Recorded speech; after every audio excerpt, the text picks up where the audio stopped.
Latest updates ఎప్పటికప్పుడు పొందడానికి big TV WhatsApp channel follow అవ్వండి. లింక్ డిస్క్రిప్షన్ లో ఉంది.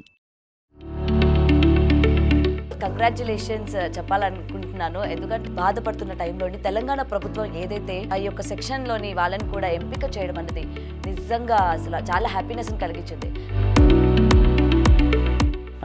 అది చాలా అంటే హిస్టరీలోనే లిఖించదగినది. ఒక పెద్ద ఇది మూవ్ ఒక గవర్నమెంట్ తోటి, state government.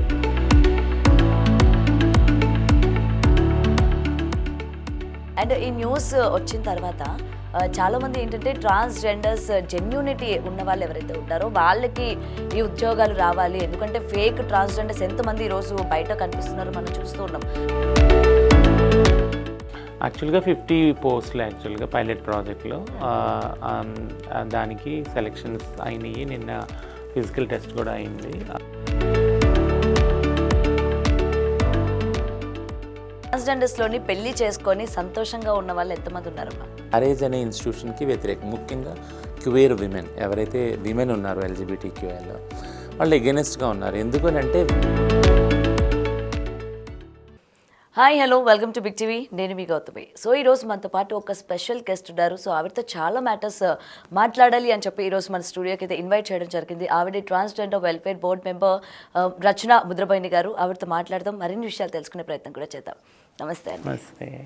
And first of all congratulations చెప్పాలనుకుంటున్నాను. ఎందుకంటే ట్రాన్స్జెండర్స్కి ఇప్పటివరకు కూడా ఒక గుర్తింపు లేదు అని చెప్పి బాధపడుతున్న టైంలోని తెలంగాణ ప్రభుత్వం ఏదైతే కానిస్టేబుల్స్కి ఆ యొక్క సెక్షన్లోని వాళ్ళని కూడా ఎంపిక చేయడం అన్నది నిజంగా అసలు చాలా హ్యాపీనెస్ని కలిగించింది. అండ్ ఇప్పుడు దానికి సంబంధించి సెలెక్షన్స్ కూడా జరిగాయని కూడా విన్నాము. సో దీని గురించి ఏం చెప్తారు మీరు?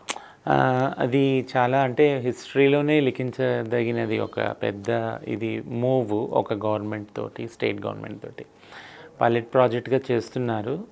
బట్ అంటే ఇది ఎప్పుడూ అనుకోలేదంటే ఇంత తొందరగా ఇంత మార్పు ఉద్యోగాలకు సంబంధించి మా కమ్యూనిటీకి వస్తుందని అనుకోలేదు. దీని వెనుక చాలా కృషి చేస్తాం. 2014 నుంచి కూడా నాల్సా జడ్జిమెంట్ ఎప్పుడైతే సుప్రీంకోర్టు వచ్చిందో అప్పటి నుంచి పని చేసుకుంటూ వచ్చాము. ఆల్మోస్ట్ 10 ఇయర్స్ తర్వాత like today we can see this like in Telangana. And ఈ న్యూస్ వచ్చిన తర్వాత చాలామంది ఏంటంటే ట్రాన్స్జెండర్స్ జెన్యూనిటీ ఉన్న వాళ్ళు ఎవరైతే ఉంటారో వాళ్ళకి ఈ ఉద్యోగాలు రావాలి. ఎందుకంటే ఫేక్ ట్రాన్స్జెండర్స్ ఎంతమంది ఈరోజు బయట కనిపిస్తున్నారో మనం చూస్తూ ఉన్నాం. రౌడీజం చేయడం కావచ్చు. సో అలాంటి వాళ్ళకి ఈ యొక్క ఉద్యోగం దక్కకూడదు, అర్హులకి దక్కాలి అని చెప్పి చాలా ప్రేయర్స్ అయితే చేశారు. అందులో నేను కూడా వన్ ఆఫ్ ద మెంబర్.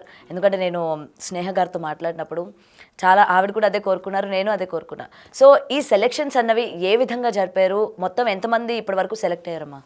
యాక్చువల్గా 50 పోస్టులు యాక్చువల్గా పైలట్ ప్రాజెక్ట్లో దానికి సెలెక్షన్స్ అయినాయి. నిన్న ఫిజికల్ టెస్ట్ కూడా అయింది. సో సెలెక్షన్ ప్రొసీజర్ అనేది అంటే కొన్ని గైడ్లైన్స్ వాళ్ళు అంటే సడలింపు చేశారు యాక్చువల్గా. అంటే మామూలుగా ఆడవారికి మగవారికి ఉన్నట్టు శరీర దారుఢ్యం ఉండదు కాబట్టి ట్రాన్స్ వాళ్ళకి, మాలో కూడా ట్రాన్స్ ఉమెన్ ట్రాన్స్ మెన్ కూడా ఉన్నారు. సో వాళ్ళకి కొద్దిగా ఎవరైతే మహిళలు పురుషులు ఉందో పరుగు అందులో కూడా తగ్గించారు, టైం పెంచారు. సో ఇవన్నీ కూడా సడలింపులు చేశారు. ప్లస్ అంటే ట్రాన్స్ మెన్కి ట్రాన్స్ విమెన్కి నిష్పత్తి ఏం లేదు, రేషియోలో ఏమి ఇవ్వలేరు, ఓపెన్గానే పెట్టారు. అది 50 మెంబర్స్ ఎవరైతే ముందు వస్తారో హూ కమ్ అర్లీ అండ్ ఒక క్వాలిఫికేషన్ ఏదైతే ఉందో తెలంగాణలోనే 10th నుంచి లేదా 7th మినిమం క్వాలిఫికేషన్ 7th అట్లా పెట్టుకొని ఆ బేసిస్ మీద తీసుకున్నారు. ప్రెసిడెన్షియల్ ఆర్డర్ని ఫాలో చేశారు. ఇవన్నీ దృష్టిలో పెట్టుకొని ఇవంతా సెలెక్షన్ క్రైటీరియా అయింది. సో నిజంగా ఇది ఒక హ్యాపీ మూమెంట్ అని చెప్పుకోవాలి. ఇక రేపు పొద్దున్న నుంచి మొత్తం ట్రాఫిక్ సిగ్నల్స్ దగ్గర ఏదైతే డబ్బుల కోసం భిక్షాటన చేసుకునే మీరు అదే ట్రాఫిక్ సిగ్నల్స్ దగ్గర ఇవాళ అందరూ కూడా సాల్యూట్ చేసే విధంగా ఆ యొక్క డ్రెస్లోని మీరు కనిపించడం అనేది నిజంగా చాలా హ్యాపీనెస్ని కలిగిస్తుంది. అవును, 2 విధాలుగా ఇది చూస్తున్నాం. ఒకటేమో ప్రైడ్ ఫీలింగ్, అది ఒకటి. అంటే ఎక్కడైతే వాళ్ళు అంటే అదే మీరు అన్నట్టు భిక్షాటన ఏదైతే చేశారో అక్కడ పోలీస్ డ్రెస్ వేసుకొని వాళ్ళు ఉంటారు, ట్రాఫిక్ వాలంటీర్స్ ఒకటి. రెండోది గత కొన్ని సంవత్సరాలుగా గవర్నమెంట్తో మేము చెప్తుంది ఏంటంటే క్రైమ్ చాలా పెరిగింది, వైలెన్స్ చాలా ట్రాన్స్ ఉమెన్ పట్ల ముఖ్యంగా పెరిగింది. ఎందుకంటే పబ్లిక్గా వాళ్ళు సెక్స్ వర్క్లోకి వెళ్ళినా లేదా బెగ్గింగ్కి వెళ్ళినా వాళ్ళని అటాక్ చేయటము ఇవన్నీ చూస్తూ ఉన్నాం. సో అది కూడా ఒక అందులో కూడా ఒక మార్పు వస్తుంది, వైలెన్స్ కూడా తగ్గుతుంది. ఎందుకంటే now they are into the department అయినప్పుడు ఆ సేఫ్టీ సెక్యూరిటీ అన్నది ఎవరైనా వెంటనే అలాంటి ఏదైనా వైలెన్స్ చేయాలన్నా కూడా ఆలోచిస్తారు 1-2 సార్లు. So it self become a safety thing for them. Right అమ్మా. అంటే ఇప్పుడు మీరు ఏదైతే వైలెన్స్ అది చెప్తూ ఉన్నారో, నిజంగా ఈ మధ్యకాలంలోని ప్రజల్లోని ఈ వైలెన్స్ అంటే ఎక్కువ శాతం పెరిగిపోయింది. అటు ట్రాన్స్జెండర్స్ పైన కూడా దాడులు ఏమాత్రం కూడా తగ్గట్లా. గతంలో మనం చూసుకుంటే షీలాకి సంబంధించి కూడా మీరందరూ కూడా చాలా వరకు ప్రొటెస్ట్ చేశారు, మాకు న్యాయం జరగాలి, ఎందుకంటే ఇట్లా గ్యాంగ్ రేపు మీ పైన కూడా చేసి హత్య చేసి చంపేస్తూ ఉన్నారు. నిన్నటికి నిన్న హాసిని అసలు నిజంగా అంత కిరాతకంగా చంపుతారా? 12 మంది దాడి చేసి, ముఖ్యంగా అంటే అమ్మ మీ ట్రాన్స్జెండర్స్లోని ఒకవేళ మీరు ఎవరైనా సరే ట్రాన్స్జెండర్స్ లవ్ అని చెప్పి కానీ ఇట్లా వెళ్తున్నప్పుడు మీరు వాళ్ళని ఆపే ప్రయత్నం చేస్తూ ఉంటారా? లవ్ అనేది చాలా స్పాంటేనియస్ ఫీలింగ్ కదా, అది దానిలో అంటే ఇద్దరు వ్యక్తుల మధ్య జరిగేది కాబట్టి దానిలో ఎవరి ప్రమేయం ఉండదు. అది ఇర్రెస్పెక్టివ్ ఆఫ్ జెండర్, అది ట్రాన్స్ వాళ్ళు కావచ్చు, మేల్ ఫీమేల్ కావచ్చు, ఎవరైనా కావచ్చు. సో అందులో ప్రమేయం ఏమి ఉండదు. మేము అడిగేది ఏంటంటే లీగాలిటీ, లీగల్ రైట్స్. ఏదైతే మ్యారేజ్ అనే ఇన్స్టిట్యూషన్లో ఆడవారికి మగవాళ్ళకి ఏదైతే రైట్స్ ఉన్నాయో, సో మేము అడిగేది మ్యారేజ్ రైట్స్. యాక్చువల్గా మ్యారేజ్ రైట్స్ అంటే ఎలా అయితే మగవారికి ఆడవారికి పెళ్లి చేసుకునే హక్కు ఉందో సమానంగా, అదొక కాన్స్టిట్యూషనల్ రైట్ కదా, రాజ్యాంగం ఇచ్చిన హక్కు అది ఫ్రీడమ్ కూడా వాళ్ళకి. సేమ్ రైట్స్ ఎల్జిబిటిక్యూ వాళ్ళకి ఇమ్మని అడుగుతున్నాము. అందులో ట్రాన్స్జెండర్ వాళ్ళు కూడా ఉన్నారు. సో ఎందుకు అడుగుతా ఉన్నాము అంటే, ఎప్పుడైతే మ్యారేజ్కి లీగల్ ప్రొటెక్షన్ ఉండదో అప్పుడు అందులో వైలెన్స్ ఎక్కువ ఉంటుంది. పార్ట్నర్ వైలెన్స్ ఉంది, డొమెస్టిక్ వైలెన్స్ ఉంది, సెక్షువల్ హెరాస్మెంట్ ఉంది, ఇవన్నీ కూడా ఉన్నాయన్నమాట. మాతో కలిసి జీవించడానికి వచ్చామని చెప్పి, ప్రేమిస్తున్నామని చెప్పి ఆ తర్వాత వాళ్ళు ఇష్టం వచ్చినట్టు డబ్బులు, టైము ఇవన్నీ వాడుకొని వెళ్ళిపోయే వాళ్ళు చాలామంది ఉన్నారు. సో అందుకని మ్యారేజ్ రైట్స్ అడుగుతూ ఉన్నాము ప్రస్తుతానికి. ఓకే. సో నేను ఎందుకు ఈ క్వశ్చన్ రైజ్ చేయాల్సి వచ్చిందంటే, ఇప్పుడు ఈ జరిగిన ఈ వైలెన్స్లో కూడా సాధారణంగా మీ కమ్యూనిటీలోని మీకు మీరు ఫ్రెండ్స్ ఉంటారు, అవతల వ్యక్తి ఏం ఆశించి మీ దగ్గరికి వచ్చారో అన్న విషయం మీరు ఐడెంటిఫై చేయగలరు. సో తను కరెక్ట్ కాదు అని మీరు చెప్పే సందర్భం కూడా ఇక్కడ నుంచి ఉండకపోవచ్చు. ఎందుకంటే ఈ ఇన్సిడెంట్లోని హాసిని చేసిన తప్పు అదే. ఎందుకంటే అవతల వ్యక్తి మంచివాడు కాదు అని చెప్పినందుకు అతను దీనిపైన గ్రడ్జ్ పెట్టుకొని మొత్తం కూడా ఒక ప్లాన్ చేసి తనని గుడి నుంచి వస్తున్న సందర్భంలోని చంపిన సిచ్యువేషన్. కాబట్టి రేపొద్దున మీరు అటువంటి స్టాండ్ తీసుకోవాలన్నా కూడా భయపడేటట్టు చేశారు. సో అందుకని ఈ క్వశ్చన్ అడిగాను అనమాట. మీకు అలా చెప్తే వినేవాళ్ళు ఉంటారా, లేకపోతే నా ఇష్టం ఏం చేసుకుంటారో చేసుకోండి అని చెప్పి మీకు ఎదురు తిరిగే వాళ్ళు ఉంటారా ఏంటి? ఇది అంటే హాస్నీస్ ప్లేస్లో ఎవరికున్నా జరిగేదే ఈ ప్రమాదం. యాక్చువల్గా ఇది ఒక పర్సనల్ స్పేస్ నుంచి వస్తున్న కక్ష కదా, అంటే రివెంజ్ ప్రకారం వస్తుంది. సో బట్ హాసిని ఒక పవర్ఫుల్ పొజిషన్లో కూడా ఉంది, ఒక హిజ్రా నాయకుడు అలా ఉంది, ఒక లీడర్ లాగా ఉంది. సో ఆ పవరు, అది కాన్ఫ్లిక్ట్ ఎప్పుడైతే వస్తుందో ఆ పవర్ని తగ్గించడానికి ప్రయత్నం అక్కడ జరిగింది, క్లియర్గా కనిపిస్తుంది. సో ఆమె ఎక్కడైతే ఇప్పుడు ఈ రిలేషన్షిప్స్లో ఎప్పుడైతే ఇన్ఫ్లుయెన్స్ చేయటం స్టార్ట్ చేసిందో ఆ దఖల్ అందాజీ నచ్చలేదు అక్కడ. సో అందుకని ఆమెను సైలెన్స్ చేయాలంటే ఆమెని మర్డర్ చేసినట్టు మాకు క్లియర్గా అర్థమవుతుంది అక్కడ. సో కానీ నేను అనేది ఏంటంటే, ఈ రిస్క్ ఎవరికి కూడా లేకపోలేదు. ముఖ్యంగా హిజ్రా ట్రాన్స్ కమ్యూనిటీస్లో ఎవరైతే ముందు వరుసలో రైట్స్ కోసం, ఈక్వాలిటీ కోసం పోరాడుతున్నారో వాళ్ళకి ఎప్పుడు కూడా రిస్క్ ఉంది. నేను ఒక్క ట్రాన్స్ కమ్యూనిటీ తీసుకున్నాను, అన్ని మైనారిటీస్ కమ్యూనిటీస్కి రిస్క్ ఉంది. దళిత్ తీసుకోండి, ముస్లిం తీసుకోండి, ఏ మైనారిటీ, విమెన్ తీసుకోండి, వాళ్ళందరికీ ఆ రిస్క్ ఉంది. థింగ్ ఏంటంటే, where is the protection for whistle blower? అంటే ఎవరైతే రైట్స్ కోసం ముందు ఉన్నారో వరుసలో వాళ్ళకి అసలు ప్రొటెక్షన్ అనేది ఒక పాలసీ, ఒక లా ఎక్కడుంది? లేదు కదా. సో దాని గురించి మనం పనిచేయాలి యాక్చువల్లీ ఒక సమాజంలాగా. ఎందుకంటే మైనారిటీస్లో ముందున్న వాళ్ళు ఎవరైతే లీడర్స్కి వాళ్ళకి ఖచ్చితంగా ప్రాణహాని ఉంది. ఇది ఒక పెద్ద ఎగ్జాంపుల్ కూడా యాక్చువల్గా, ముఖ్యంగా ట్రాన్స్ కమ్యూనిటీకి సంబంధించి. ఎందుకంటే ఇవాళ దాడులు అన్నవి ఆడ మగ, చిన్న పెద్ద, ట్రాన్స్ ఏం తేడా లేవట్లా. ముఖ్యంగా ట్రాన్స్జెండర్స్ విషయానికి మనం ఇప్పుడు పర్టికులర్గా మాట్లాడుకుంటే, మీ పైన కూడా దాడులు అలాగే జరుగుతున్నాయి, హెరాస్మెంట్స్ అలాగే జరుగుతున్నాయి. నెక్స్ట్ ఫిజికల్గా కావచ్చు, మెంటల్గా కావచ్చు, మీరు కూడా చాలా ఫేస్ చేస్తూ ఉన్నారు. మరి దీనికి సంబంధించి మీ టీం మెంబర్స్ నుంచి కానీ ఎటువంటి మీటింగ్స్ మీరు పెట్టుకున్నారు? లేకపోతే నెక్స్ట్ మీలోని ట్రాన్స్లు ఎవరైతే నెక్స్ట్ రాబోయే వాళ్ళు ఉన్నారో వాళ్ళకి మీరు ఏ విధమైన సేఫ్టీ అన్నది మీరు కలిగిస్తున్నారు? సో ఒక డిస్కషన్ కన్సిస్టెంట్గా జరగాలి. ఒక డైలాగ్ అనేది ఏంటంటే మాటలతోటి ఏదైతే ఉందో వైలెన్స్ అది ఛాతీల వరకు వెళుతుంది యాక్చువల్గా. మాటల్లోనే దాన్ని అంతం చేసే ఒక ప్రక్రియ కానీ ఒక ఆలోచన కానీ ఎవరికి చేయట్లేదు. దాని చుట్టూ చర్చ జరగట్లేదు. ముఖ్యంగా నేను దీన్ని ఎలా చెప్పాలి అంటే, బయటకు వచ్చినప్పుడు ఇంటి గడప బయట నుంచి మేము వచ్చినప్పుడు చప్పట్లు కొడతారు కొంతమంది, నవ్వుతారు పక్కన ఉండి. That's a humiliation for me. Like అంటే ఒక అమ్మాయి ఒక అబ్బాయి వెళ్ళినప్పుడు నవ్వుకోరు కదా యాక్చువల్గా. వాళ్ళు నవ్వుకున్న వాళ్ళు ఎందుకు అని డైరెక్ట్గా వెళ్ళి అడుగుతారు. బట్ మేము ట్రాన్స్ అని నవ్వుకున్నారులే, మాకు అలవాటు అయిపోతుంది యాక్చువల్గా. అది ఒక హ్యూమిలియేషన్ యాక్చువల్ ట్రాన్స్జెండర్ వ్యక్తులకి. అది కాకుండా చెక్క, మాము, గూడ్ ఇట్లా చప్పట్లు కొట్టి ఇవన్నీ కూడా ఒక పెద్ద హెరాస్మెంట్ కదా. ఇది ఎందుకు చెప్తా ఉన్నానంటే ఆ డిస్క్రిమినేషన్ని, ఆ హెరాస్మెంట్ని వర్బల్గానే మనం ఎప్పుడైతే అడ్రస్ చేయకపోతామో అది ఫిజికల్గా తయారవుతుంది. సో మనం ఈరోజు తాళి కొట్టాం, నవ్వాము, వీళ్ళు ఏమనలేదు, ఏం చేయలేదు, తిట్టాము, ఏమనలేదు. సో వీళ్ళు కొట్టినా ఏమనరు, కాబట్టి వీళ్ళు చంపినా ఏమన్నారు అనే ఒక ధైర్యం పెరిగిపోతుంది సమాజంలో. అందుకే నేను ఎప్పుడు కూడా ప్రతి ఇంటర్వ్యూలో చెప్తాను, ఎలా అయితే SC/ST అట్రాసిటీ యాక్ట్ ఉందో అందులో ప్రతి ఒక్క పదాన్ని డిఫైన్ చేశారు. దళిత్ ఉమెన్ని ఈ మాటలు, ఈ చేతలు అంటే కనుక దాన్ని ఖచ్చితంగా ఈ విధమైన శిక్షలు ఉన్నాయని క్లియర్గా చెప్పారు. సో డిస్క్రిమినేషన్ డిఫైన్ చేశారు, దానికి పెనాల్టీస్ కూడా డిఫైన్ చేశారు.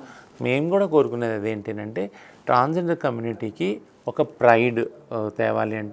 అంటే ఈ హిపోక్రసీ సమాజంలో ఉంది కదా, దీవెనలు ఇచ్చేటప్పుడు మా కాళ్ళు మొక్కుతారు, మా దీవెనలు తీసుకుంటారు, అంతవరకు ఓకే. బట్ కానీ రోడ్డు మీద ఎక్కడ కలపడినా కానీ ఇలాంటి అంటే వేళాకోళం, చప్పట్లు కొట్టడం ఇవన్నీ చేస్తూ ఉంటారు. సో దీన్ని అడ్రస్ చేయాలంటే ఒక మెకానిజం ఉండాలి, ఒక పాలసీ ఉండాలి, ఒక చట్టం ఉండాలి యాక్చువల్గా. అది చేయనప్పుడు ఇలాంటి చావుల వరకు వెళ్తాయి. అది verbal abuse will lead to the physical violence also. Yeah. So ముఖ్యంగా ఇలాగా ప్రతి ఒక్కరిని అనడానికి రీజన్స్ ఏంటంటే, జెన్యున్గా ఉన్న వాళ్ళని ఎవరు అనడం లేదు. సో ఈ మధ్యకాలంలోని ఫేక్ ట్రాన్స్జెండర్స్ ప్రతి చోట బాగా వాళ్ళని చూస్తేనే మనకు అర్థమైపోతుంది, అరే వారు ట్రాన్స్ కాదురా అని చెప్పి. సో ఈ విధమైన వాళ్ళు ఎక్కువ పెరిగిపోవడం వల్ల మిమ్మల్ని కూడా వాళ్ళలాగే అని ట్రీట్ చేయడం కూడా వన్ ఆఫ్ ద రీజన్ అనుకోవచ్చా? నేను ప్రతి ఇంటర్వ్యూలో చెప్తాను, ఫేక్ ట్రాన్స్జెండర్ దాన్ని I won't by at any point of time. ఎందుకంటే ట్రాన్స్ అనే ఒక కాన్సెప్టే ఫేక్ అని సమాజం నిర్ణయిస్తుంది. ఇప్పుడు ట్రాన్స్ మహిళలు హిజ్రాలు ఉన్నారనుకో, వాళ్ళని ఏమంటారంటే సమాజంలో మగవాళ్ళు చీరలు కట్టుకొని వచ్చారని. వాళ్ళకి అర్థం కాదు యాక్చువల్గా. ఎందుకంటే సమాజంలో జెండర్ అనేది, సెక్స్ అనేది బైనరీలోనే ఉంది, ఆడ మగగానే ఉంది. ప్రతి ఒక్క పాలిటిక్స్ చూసుకోండి, ఆడమగగానే ఉంటుంది, వాష్రూమ్స్ నుంచి అన్నిటి నుంచి కదా. ఇది మనకు నేర్పిస్తాం మనం చిన్నప్పుడే, మన పిల్లలప్పుడే నేర్పిస్తాం ఆడమగనే ఉన్నారు అని. అక్కడ ఎప్పుడైతే ట్రాన్స్ వాళ్ళు కూడా ఉన్నారు అనే ఒక నాలెడ్జ్ వెళ్ళదో సమాజంలో, ట్రాన్స్ వాళ్ళు పక్కన ఉంచబడతారనమాట. వాళ్ళ పట్ల వివక్ష జరుగుతుంది, వాళ్ళని ఫేక్గానే సమాజం ట్రీట్ చేస్తుంది. సో ఫేక్ అన్నదాన్ని మేమందరం దాన్ని భరిస్తూ వస్తున్నాము. ఆ ఫేక్ అనేది లేదు. ఫేక్ ఇప్పుడు కొంతమంది, మీరు అన్న ఎగ్జాంపులే తీసుకుంటాం, కొంతమంది మగవాళ్ళు చీరలు కట్టుకున్నాడు, వాళ్ళు మగవాళ్ళే, వాళ్ళు ట్రాన్స్ కాదు యాక్చువల్గా. మగవాళ్ళే చీరలు కట్టుకుని అడుగుతున్నారు. ఆ అడుక్కోవడం అయిపోయినాక వాళ్ళు ఇంటికి వెళ్తారు, వాళ్ళ భార్యలు, పిల్లలు హ్యాపీగా ఉంటారు, ఫ్యామిలీ అంతేనా. అలానే గవర్నమెంట్ ఇచ్చిన వెల్ఫేర్ స్కీమ్స్ అన్ని తీసుకుంటారు, ఆడ మగ వరుసలో నుంచొని మళ్ళీ. బట్ మేమనేది ట్రాన్స్ వాళ్ళు అలా కాదు. ట్రాన్స్ వాళ్ళు ఒక సెక్స్లో పుట్టి ఇంకో సెక్స్లో ట్రాన్సిషన్ అవుతారు, సర్జరీస్ చేసుకుంటారు, ఇవన్నీ ఉంటుంది కదా. సో ఆ ఐడెంటిటీ వాళ్ళతో వాళ్ళు ఉంటారు, జీవిస్తారు, జీవితాంతం ఉంటారు.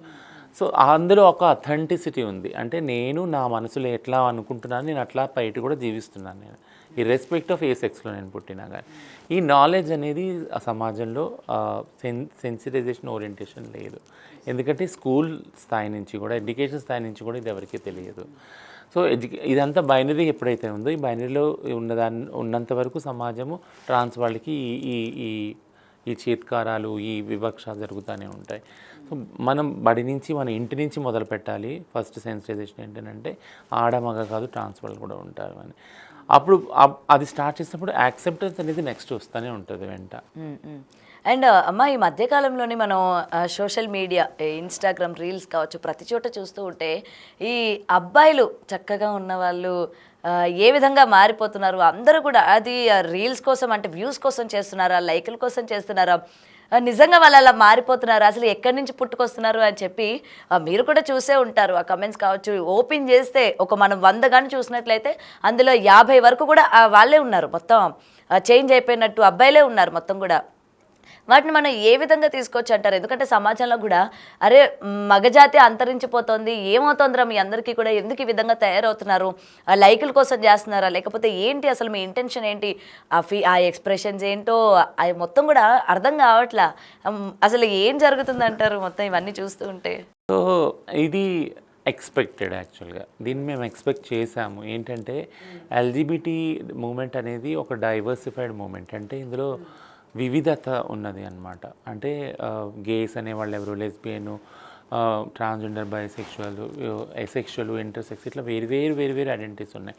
అందులో కూడా రీజన్కి వచ్చేటప్పటికి వేరే ఐడెంటిటీస్ ఉన్నాయి. హిజ్రా, కిన్నర్, అరవాణి, తిరునంగై, నూపి, మాన్వి, ఇన్ని ఉన్నాయి యాక్చువల్గా, జోగప్ప, జోగ్తి అని. నేను చెప్పేది ఏంటంటే ఈ అండర్స్టాండింగ్, ఈ డైవర్సిటీ ఇంత ఉంటాయని కూడా ఎవరికి తెలియవు యాక్చువల్. మేము పోరాటం చేసేటప్పుడు ఎల్జిబిటిక్యూ రైట్స్లో ఫస్ట్ మేము 377 సెక్షన్ ఏదైతే ఉందో దాన్ని డీక్రిమినలైజ్ చేయమని అడిగాము. అది డీక్రిమినలైజ్ అయింది 2018లో, సుప్రీంకోర్టు డీక్రిమినలైజ్ చేసింది. అప్పుడు ఒకలాంటి స్వతంత్రం ఎల్జిబిటీ కమ్యూనిటీస్కి వచ్చింది. బట్ ఈ స్వతంత్రము ఎల్జిబిటీ కమ్యూనిటీస్కే కాదు, వేరే సమాజంలో ఉన్న వేరే వాళ్ళకు కూడా ఇప్పుడు దీన్ని ఎలా అటాక్ చేయాలనే ఒక దారి కూడా చూపించింది అది. నేను అందుకే ఇందాక చెప్పాను ఏంటంటే వివక్షత ఎప్పుడైతే వర్బల్గా మీరు అడ్రస్ చేయరో, వర్బల్ అప్పుడే ఆపరో, అది ఫిజికల్గా వెళ్తుంది. సో ఇప్పుడు దీనికి మెయిన్ పాయింట్కి వస్తానంటే కట్టడి ఎక్కడ ఉంది. ఇప్పుడు మీరు చెప్తున్నారు కదా, ఒక గేలాగా ఇమిటేట్ చేసినా, ఒక ట్రాన్స్ లాగా ఇమిటేట్ చేసినా దిస్ ఈజ్ ఇల్లీగల్ అని చెప్పేది ఎక్కడ ఉంది. అంటే ప్రతిదానికి శిక్ష ఏమని నేను చెప్పను, అట్లీస్ట్ ఆ చెక్స్ అండ్ బ్యాలెన్సెస్ ఎక్కడున్నాయి. నేను ఒకటే చెప్తాను, ఫ్రీడమ్ అవును 377 పోరాడి మేము ఫ్రీడమ్ తెచ్చుకున్నాం సుప్రీంకోర్టు ద్వారా. బట్ ఫ్రీడమ్ అనేది ఎలా ఉండాలి సమాజంలో? ఎవరో అడిగారు ఫ్రీడమ్ అంటే దీనికి limit, sky is the limit. ఫ్రీడమ్కి లిమిట్ లేదు. లిమిట్ ఉంటే అప్పుడు ఫ్రీడమ్ ఎలా అవుతుంది కదా? Sky is the limit. కానీ నీ ఫ్రీడమ్ ఎక్కడ ఎండ్ అవుతుంది? నువ్వు ఎప్పుడైతే వేరే వాళ్ళ ఫ్రీడమ్ని కాంకర్ చేస్తావో అక్కడ నీ ఫ్రీడమ్ ఎండ్ అయిపోతుంది. You should not invade others freedom actually. అప్పుడు వాళ్ళ ఫ్రీడమ్ని హరిస్తున్నప్పుడు నీ ఫ్రీడమ్ కూడా ఎండ్, అది అందరికీ వర్తిస్తుంది, ఇంక్లూడింగ్ ఎల్జిబిటీ వాళ్ళు కూడా. ఇప్పుడు 2 ఎగ్జాంపుల్ చెప్తే మీకు క్లియర్గా అర్థమవుతుంది. మా వాళ్ళకి ఒకటి సెన్సిటైజ్ చేస్తాం ఏంటంటే, ఇప్పుడు న్యూ సెన్స్ ఉంది కదా, దుకాణాల ముందుకెళ్ళి చీరలు ఎత్తడం, ఎప్పేయడం. మీకు ఈ ఫ్రీడమ్ మేము కొట్లాడి ట్రాన్స్ రైట్స్ ఇవన్నీ ముందు తీసుకొని వెళ్తున్నాం, ఇదంతా ఇంక్లూజన్ తెస్తున్నాం. బట్ ఈ ఫ్రీడమ్ ఇలా వెళ్ళకూడదు. మీరు వెళ్ళి బట్టలు ఇప్పి చూపించుకునేంత, అంటే మీరు మజ్బూర్ అవుతున్నారు, గవర్నమెంట్ ఉద్యోగాలు ఇవ్వట్లేదు ఇవన్నీ, కాబట్టి అది అర్థమవుతుంది. బట్ మీ జెండర్ని ప్రూవ్ చేసుకోవడానికి మీరు నగ్నంగా అవ్వాల్సిన అవసరం లేదు. అప్పుడు మీరు ఇంకొకరి ఫ్రీడమ్ని ఇన్వైట్ చేస్తారు, అంటే ఇంటరప్ట్ చేస్తారు, డిస్టర్బ్ చేస్తారు. ఫ్రీడమ్ అనేది ఉండాలి, బట్ వేరే వాళ్ళ ఫ్రీడమ్ని హరించకూడదు. అక్కడ ఆడవాళ్ళలాగా మీరు కనపడుతున్నారు చీరలు కట్టుకొని, మీరు ఎప్పుడైతే వివస్త్ర అయిపోతారో ఆడవాళ్ళ మీద ఇంపాక్ట్ కలుగుతుంది అది కదా.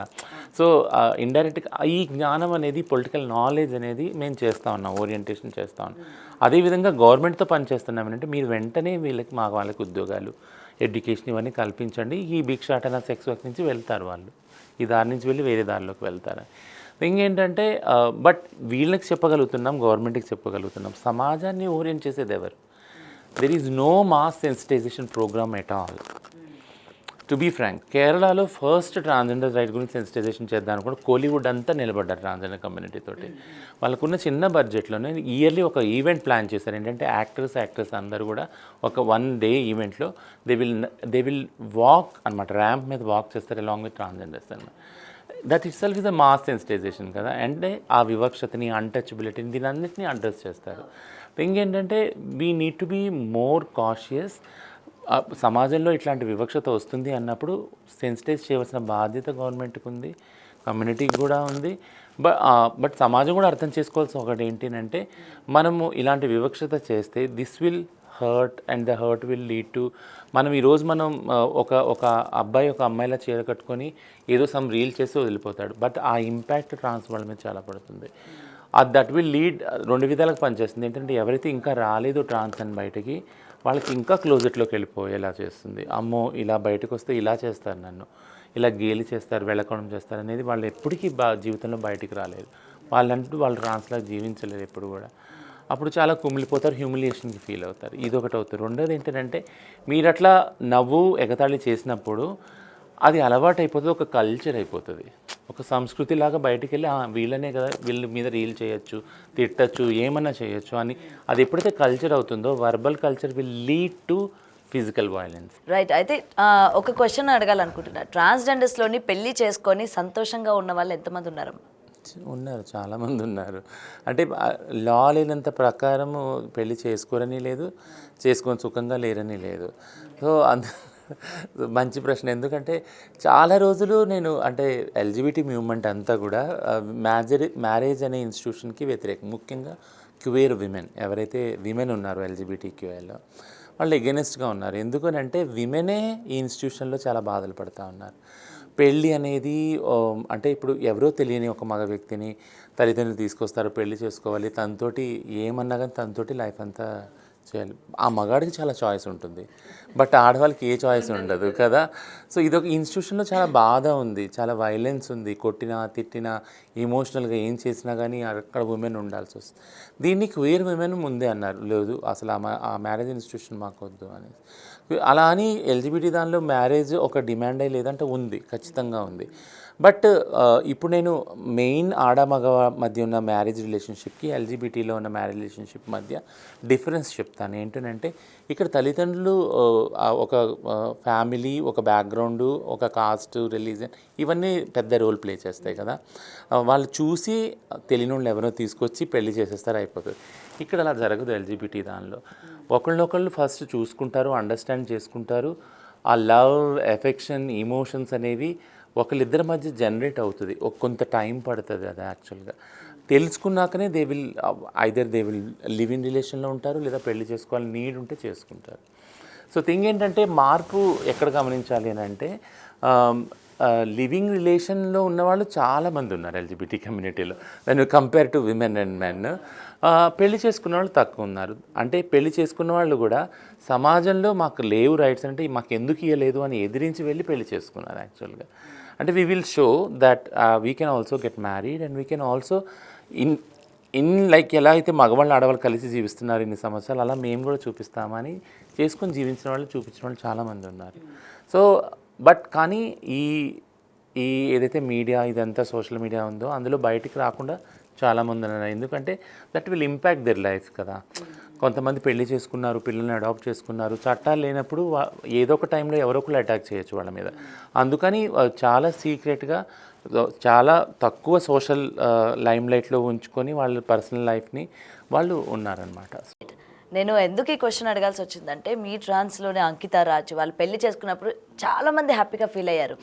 ఎందుకంటే ఓకే, ఒక పర్సన్ తను ఫ్యామిలీని ఒప్పించి బయటకు వచ్చారు, పెళ్లి చేసుకున్నారు, చాలా హ్యాపీగా ఉన్నారు. వాళ్ళ రీల్స్ కావచ్చు, వాళ్ళు హ్యాపీ మూమెంట్స్ చూసిన వాళ్ళందరూ కూడా ఓకే రా ట్రాన్స్జెండర్స్ని కూడా పెళ్లి చేసుకునే వాళ్ళు ఉన్నారు, హ్యాపీగా లైఫ్ లీడ్ చేసే వాళ్ళు ఉన్నారు అని చెప్పి చాలా వరకు హ్యాపీగా ఫీల్ అయ్యారు. బట్ కట్ చేస్తే ఏం జరిగిందో తెలీదు, దే డివోర్స్డ్. అయితే దీని వెనక నేను ఇంకొకటి కూడా విన్నానమ్మా. యాక్చువల్లీ వీళ్ళిద్దరు కూడా అంటే రీసెంట్గా నేను విన్నా, వీళ్ళిద్దరు కలిసే ఉన్నారు, కావాలని యాక్టింగ్ చేస్తూ ఉన్నారు, జనాలందరినీ కూడా మభ్య పెట్టడానికి, ఫ్యాన్స్ అంటే ఫాలోవర్స్ని పెంచుకోవడానికి వీళ్ళిద్దరు కూడా డివోర్స్ అయినట్టు యాక్ట్ చేస్తూ ఉన్నారు అని చెప్పి కూడా ఈ విధమైన కమెంట్స్ నేను విన్నాను. ఏం చెప్తాను? యాక్చువల్గా నేను అంకితా రాజ్ వాళ్ళ అంటే ఏదైతే వాళ్ళ లైఫ్ ఉందో, వాళ్ళ మ్యారేజ్ బ్రేకప్ కాదు సపరేట్గా జీవించడానికి తీసుకున్న నిర్ణయాన్ని, దీని గురించి ఎపిసోడ్స్ చాలా ఒక 2-3-4 చేశాను. హ్యూజ్ రెస్పాన్స్ వచ్చింది. బట్ చాలామంది నన్ను వద్దు అన్నారు యాక్చువల్గా చేసేటప్పుడు. అంటే వాళ్ళది ప్రైవేట్ లైఫ్ అండి అని ఒకటే చెప్పాను. ఎక్స్ప్లెనేషన్ ఏంటంటే వాళ్ళ ఇద్దరి మధ్య ఉన్న రిలేషన్షిప్ ప్రైవేటే, but it's not private, it is public. అంతా అక్కడ యూట్యూబ్లో ఉంది, ఓపెన్గా ఉంది. వాళ్ళు పెళ్లి చేసుకుంది, ఇల్లు కట్టుకుంది, ఇదంతా కూడా ఓపెన్గా ఉంది. సో ఒక ప్రైవేట్ లైఫ్ ఇద్దరి మధ్య కమ్యూనిటీకి సంబంధించిన వాళ్ళు అయినప్పుడు, అది పబ్లిక్ అయినప్పుడు that will show a greater impact on the society. సమాజం మీద ఒక లార్జర్ ఇంపాక్ట్ పడుతుంది. ఇప్పుడు మీరే అన్నారు కదా, ఎంత బాగా ఉన్నారు, ఇల్లు తీసుకున్నారు, మళ్ళీ తర్వాత విడిపోయారు, ఇవన్నీ. So it is showing an impact on people కదా. సో చాలామంది, కొన్ని వేల మంది, లక్షల మంది మీద అది ఇంపాక్ట్ చూపిస్తుంది. అట్లాంటప్పుడు అది చెడు చూపించవచ్చు, మంచి చూపించవచ్చు, ఒకలాంటి కన్ఫ్యూజన్ కూడా క్రియేట్ చేయొచ్చు మీరు ఇప్పుడు అన్నట్టు. So as a community person, transgender community represent చేస్తూ నేను రెస్పాన్సిబుల్గా ఫీల్ అయ్యాను. ఏంటంటే లేదు, ఇది రైట్ టైము. యాక్చువల్గా పెళ్ళిళ్ళు అవుతే ఎలా అవుతాయి, ఎలా కలిసి ఉంటారు, అసలు రైట్స్ ఉన్నాయా, లీగాలిటీ ఉందా, ఇవన్నిటిని చెప్పవలసిన టైం ఇది, ఎగ్జాక్ట్ టైము. అంకితా రాజ్ అనేది ఒక ఎంట్రీ పాయింట్, ఒక థ్రెషోల్డ్ మాత్రమే. But thing is this is an avenue to discuss all these points అనమాట. ఎల్జిబిటీ కమ్యూనిటీలో, ముఖ్యంగా ట్రాన్స్ కమ్యూనిటీలో అసలు ఎలా ఉంది, లివింగ్ రిలేషన్షిప్లో ఎలా ఉంది, మ్యారేజ్ అనే ఇన్స్టిట్యూషన్ ఎలా ఉందన్న దానికి ఇది ఒక స్కోప్గా తీసుకొని నేను కొన్ని ఎపిసోడ్స్ చేశాను. వాళ్ళిద్దరూ కలిసి జీవించడం ఎలా పబ్లిక్ అయిందో, సోషల్ మీడియాలో ఉందో, విడివిడిగా జీవించడం అనేది కూడా వాళ్ళు తీసుకున్న నిర్ణయం పబ్లిక్లో ఉంది.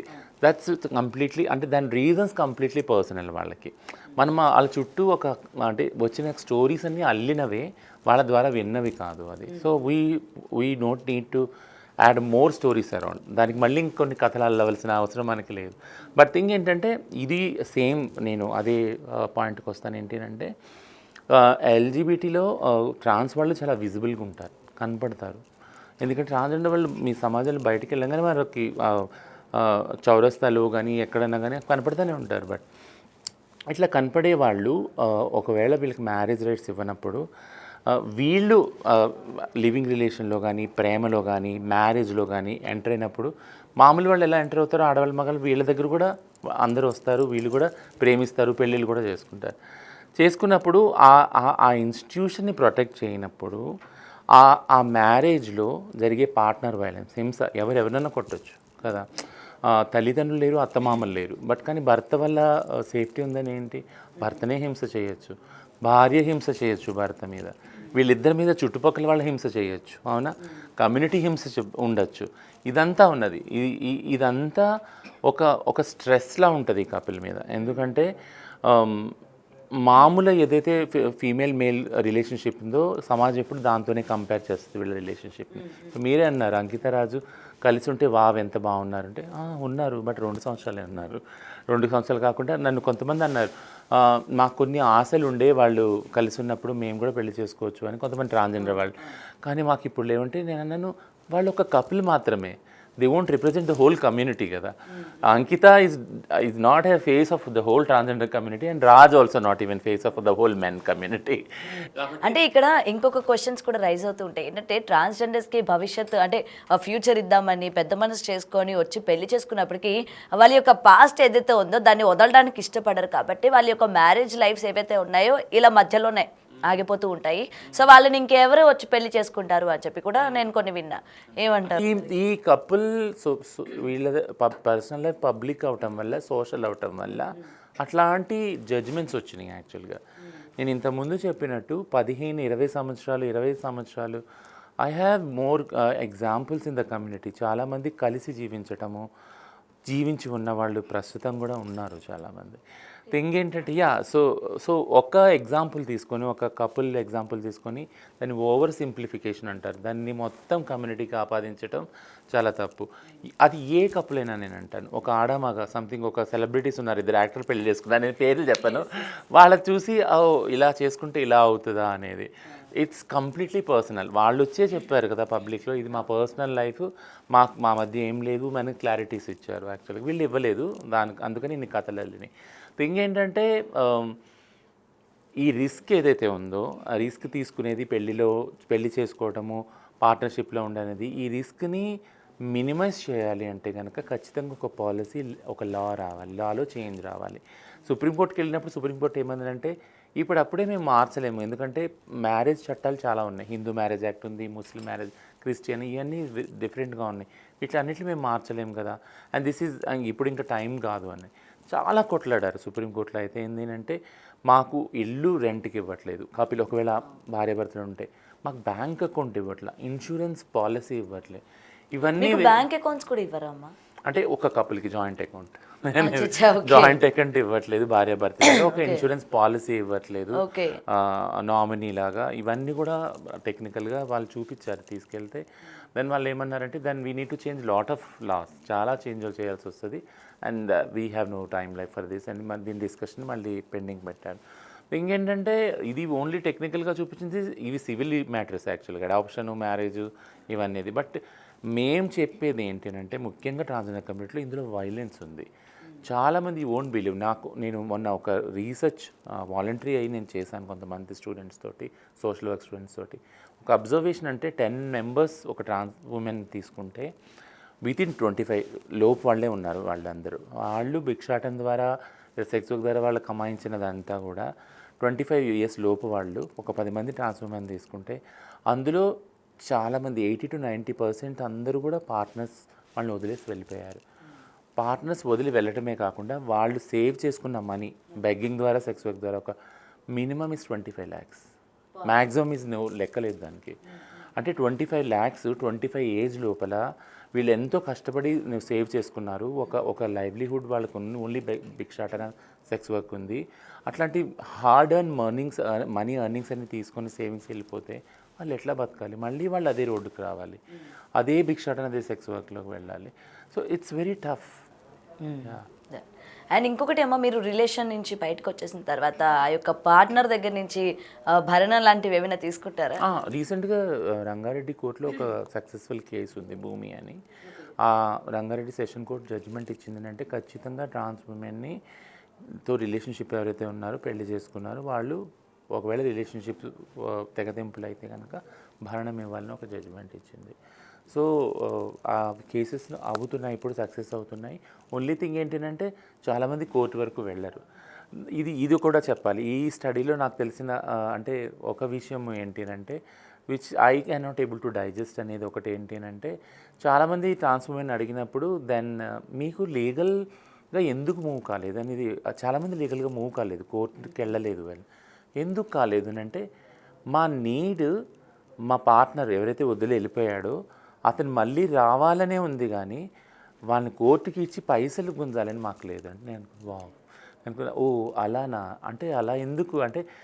సో ఇది ఎలా చూడాలి అని అంటే వాళ్ళు ప్రేమనే కోరుకుంటున్నారు, ప్రేమ కోల్పోయారు కాబట్టి జీవితంలో వాళ్ళు ఆ ప్రేమనే కోరుకుంటున్నారు, కానీ మనీ అనేది that is very secondary for them. Okay, so మీరు ఏంటంటే పర్సన్ దగ్గర నుంచి ఆ ప్రేమకి ఇంపార్టెన్స్ ఇస్తారనమాట.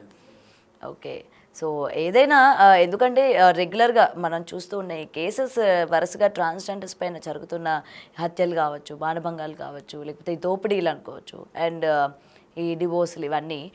అందుకని మిమ్మల్ని పిలిపించడానికి కూడా మెయిన్ రీజన్ అదే. అసలు వీటన్నిటికీ కూడా ఫుల్ స్టాప్ ఏమైనా ఉందా? దీనికి సంబంధించి మీ కమ్యూనిటీలోని మీరు ఎటువంటి ఛార్జ్ తీసుకోబోతున్నారు? ఎందుకంటే మీరు ఒక హెడ్ లాగా ఉన్నారు, ఒక యాక్టివిస్ట్ లాగా ఉన్నారు కాబట్టి what's your motive?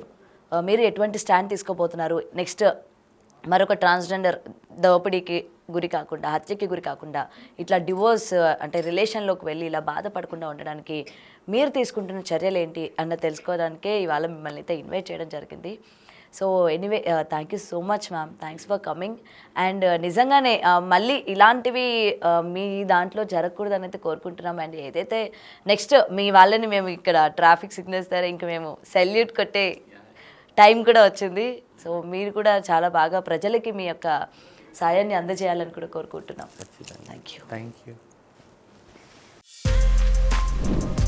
For more videos like this, subscribe Big TV channel.